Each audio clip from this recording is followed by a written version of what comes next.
ko'rsatdi. Shuncha mo'jizani ko'rishiga qaramasdan Fir'avn iymon keltirmadi, zulm bilan kirdi dengizga. Endi halok bo'layotganda, ojiz qolganida, yonida hech kimisi yo'q. Qarang.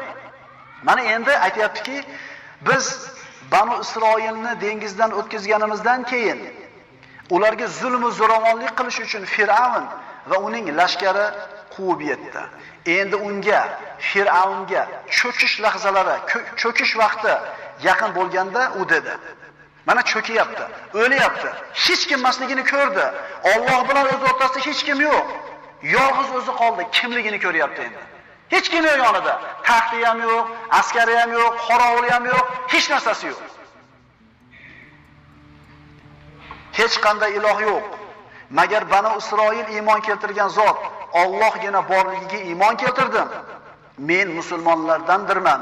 Allohga bo'ysunguchilardandirman."